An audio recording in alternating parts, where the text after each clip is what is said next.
అంటే అన్న ఏదైతే భవానీపురంలో జరిగిన 42 ఇళ్ల కూల్చివేత వెనకాల చంద్రబాబు హస్తం ఉంది, లోకేష్ హస్తం ఉంది. కావాలనే ప్రజల్ని మభ్య పెట్టడానికి చంద్రబాబు అలా చేశాడు. ఆ హస్తం కూడా చంద్రబాబు చెప్పు చేతలో జరిగిందని చెప్పి కూడా వైసీపీ వాళ్ళు మాట్లాడుతున్నారు. ఏం చెప్తారు మరి దాని గురించి? బీజేపీ ఎమ్మెల్యే సునీల్ చౌదరి గారు కూడా బాధితులందరూ ఇళ్ళకి వెళ్ళి సమస్యకు కావాల్సినటువంటి వారికి ఏ విధంగా అన్యాయం జరిగింది అనేది కూడా తెలుసుకోవడం జరిగింది. దానికి సంబంధించి ఎమ్మెల్యే గారు న్యాయపరంగా ఏ విధంగా కావాలో వాళ్ళకి ఆ విధంగా సహాయ సహకారాలు అందిస్తానని చెప్పడం జరిగింది. ఇది పూర్తిగా వైసీపీ వాళ్ళు కూటమి ప్రభుత్వం మీద చంద్రబాబు నాయుడు బురదలుతున్నారు. వాస్తవంగా అక్కడ జరిగిన పరిణామాల్లో కూటమి నాయకులకి ఎటువంటి సంబంధం లేదు.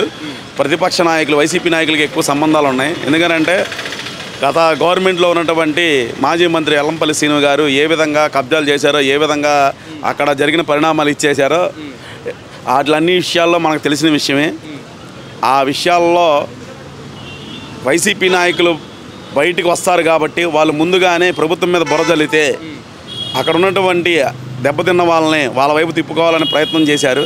ఆ ప్రయత్నానికి పప్పులు ఉడకలేదు. గతంలో ఆ స్థలం ఎవరైతే ఉందో ఆ స్థలాన్ని గత ప్రభుత్వం పెద్దలు దాన్ని వాళ్ళు వైఎస్ రాజశేఖర రెడ్డి ఉన్నప్పుడు కానించే దాన్ని ఒక కబ్జా కోరలో తీసుకొని ఆ స్థలాన్ని కబ్జా చేయడం జరిగింది. వాళ్ళకి అవకాశం కుదిరినప్పుడల్లా ఆ స్థలం మీద చక్కగా దాన్ని ఒక వెంచరీ చేసుకొని అమ్మేసుకోవడం కూడా జరిగింది. దానివల్ల ఏంటంటే ఇప్పుడు తీసుకున్న వాళ్ళు ఇప్పుడు ఎవరైతే ఉన్నారో వాళ్ళు నష్టపోయారు. వాళ్ళకి ప్రభుత్వం నుంచి అన్ని విధాలుగా సహకారాలు అందించడానికి ప్రభుత్వం ప్రయత్నాలు చేస్తుంది. దానిలో అసలు మూలం ఎవడు అనేది ప్రభుత్వం ఇప్పుడు బయటికి తీయబోతుంది. మరి కొద్ది రోజుల్లో ఎవరైతే దొంగలు ఉన్నారో వాళ్ళు బయటపడతారు. వైసీపీ వాళ్ళు ఎంత బురద జల్దాం అనుకున్నా ఆ బురద వాళ్ళకే తిరిగి పడుతుంది. ఎందుకంటే కూటమి ప్రభుత్వం ఆచితూచి అడుగులేస్తుంది. గతంలో వాళ్ళలాగా ఎక్కడ పడితే అక్కడ అరాచకాలు చేయడం కానీ అరాచక దాడులు చేయడం కానీ లేదు. ఆ విషయంలో ఎటువంటి కంగారు పడడం పని లేదు. ఆ ఇల్లు కూల్చివేతలో కూడా చంద్రబాబు లోకేష్ కావాలనే వాళ్ళ హస్తం, ఎవరైతే లా అండ్ ఆర్డర్ కోర్టులో స్టే అయినా సరే వీళ్ళు కావాలనే వాళ్ళు చేశారని చెప్పి కూడా వైసీపీ నాయకులు మాట్లాడుతున్నారన్న. ఏం చెప్తారు మరి? వాళ్ళు హస్తం ఉంది అని అన్నారండి. నిజంగా వాళ్ళు హస్తం ఉందంటే వైసీపీ నాయకులు ఇవాళ బ్లూ మీడియాలో కానీ సాక్షి మీడియాలో ఎంత ప్రచారం చేసేవాళ్ళు? వాళ్ళ హస్తం లేదని అనడానికి నిదర్శనం అది ఒకటి చాలు. వాస్తవంగా కూటమి నాయకులకి అక్కడ ఉన్నటువంటి ఇప్పుడు ప్రజెంట్ ఉన్నటువంటి ఎమ్మెల్యే గారు చిన్న టిఫిన్ బండి దగ్గర డబ్బులు తీసుకుంటేనే ఒప్పుకోవట్లా. ఒక చిన్న టిఫిన్ బండి దగ్గర కార్యకర్తలు ఇలా డబ్బులు తీసుకుంటుంటే ఆ కార్యకర్తను పిలిపించి మీకేం కావాలి, నేను మీకు ఉపాధి కల్పిస్తాను, మీకు ఆర్థికంగా నేను అండగా ఉంటాను, మీరు ఎటువంటి అరాచకాలు కానీ ఎటువంటి దందాలు కానీ చేయొద్దని చెప్పేసి ఇవాళ సునీల్ చౌదరి ఎమ్మెల్యే గారు చాలా బలంగా చెప్తున్నారు. అలాంటప్పుడు ఇంకా అక్కడ ఎటువంటి తప్పు జరిగింది, ఎటువంటి తప్పు జరగదు. అంటే దీనిలో కూడా వైసీపీ రాజకీయం చేయటం అసలు ఎలా చూడొచ్చు అంటారన్న? వైసీపీ వాళ్ళు దీనిలో రాజకీయం చేయరండి. సొంత బాబాయిని చంపేసేసి నారావారి రక్త చరిత్ర అని చెప్పారు. వాళ్ళు సొంత బాబాయిని చంపేసి వాళ్ళు చేయింది ఏముంది?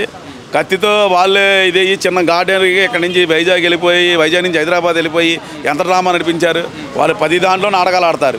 ప్రజలు కూడా వారి నాటకాలను నమ్మే పరిస్థితిలో లేరు. ప్రజలు వారి నాటకాలను నమ్మే పరిస్థితుల్లో లేరు. వాళ్ళు ఎన్ని చేసినా కానీ కూటమి ప్రభుత్వాన్ని విచ్ఛిన్నం చేయడం వాళ్ళ వల్ల కాదు. అన్న నమస్తే అన్న.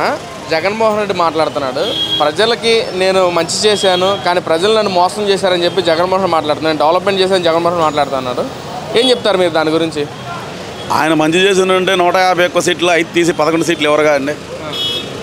ఆయన వాస్తవంగా చెప్పాలని అంటే ఎలుకలు పడ్డానికి 1,30,00,000 అంతా వాడుకున్నాడు.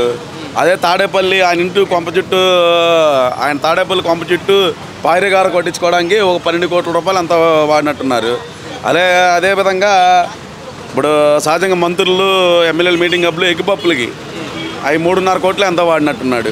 ఈ విధంగా చూసుకున్నాడంటే అదేవిధంగా పాస్ పుస్తకాల మీద మన పట్టా పాస్ పుస్తకాల మీద 13 కోట్లు వాడాడు ఆయన బొమ్మకి. అదేవిధంగా పిల్లలు ఆడే క్రికెట్ కిట్ల మీద గాడ్ల మీద ఆయన బొమ్మలు వాడడానికి అవి ఒక 2-3 కోట్లు వాడాడు. అదేవిధంగా వాటర్ ట్యాంకులకు కానీ స్కూల్కి కానీ గృహాలకు కానీ రంగుల పెయింట్లకు కానీ ఒక 250 కోట్ల దాకా వాడాడు. ఇంకా మనం చెప్పాల్సింది అంటే రుచికొండ ప్యాలెస్ గురించి మీకు తెలియనిది ఏముంది, 600 కోట్లు వాడాడు. ఈ విధంగా ఆయన బియ్యంకి పందికొక్కులాగా ఒక 700 కోట్లు వాడాడు. సమాధి రాళ్ళ మీద కూడా ఆయన ఫోటోలు కొన్ని వేసుకున్నాడు. అంటే సమాధులు శ్మశానంలో రాళ్ళు వేసేదంటే కింద రాళ్ళ మీద కూడా అది ఒక 700 కోట్లు. అంటే ఇలాంటివి ఆయన చెప్పలేకపోయాడు అంతే. ఆయన నిజంగా ప్రజలకు చెప్పుకుంటే ఆ 11 కూడా వచ్చేవి కాదేమో. అసలు వాడంది ఏముంది ఆయన చెప్పుకోవడానికి? నేను ఈ ప్రజలకు ఏదైనా చెప్పి మంచి చేస్తే చెప్పుకోవడానికి ఉంటుంది. ఆయన చెప్పుకోలేకపోయినవి ఇయ్యేగా విషయాలు. ఇంకా ఆయన గురించి మనం చెప్పుకోవడం కూడా అనవసరం ఇవాళ ఉన్న పరిస్థితుల్లో. నిజంగా ప్రజలకి మంచి చేసి ఉంటే ఆ రోజు 2004 నుంచి 2009 వరకు రాజశేఖర రెడ్డి గారు చేసిన కొన్ని పథకాల వల్ల 2009లో ఆయన రావడం జరిగింది.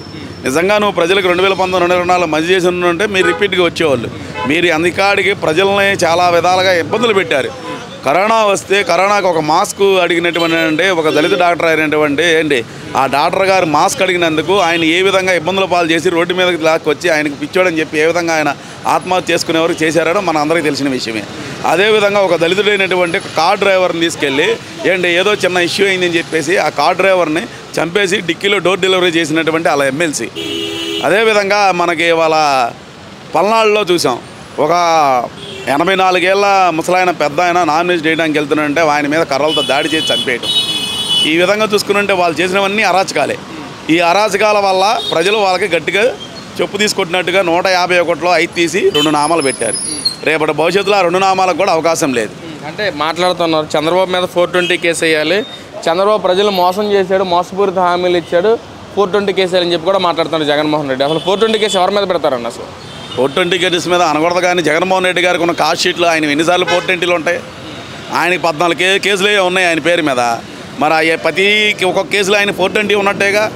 ఆయన 420 కాబట్టి ఎదురుని చూసి 420 అని అంటామని అంటే పుచ్చకాయలు దొంగని భుజాలు దొరుకున్నట్టుగా దొంగలు అని వాళ్ళు అనుకోవాలి, కానీ ఎదురుని అనుకుంటే ఏ లాభం?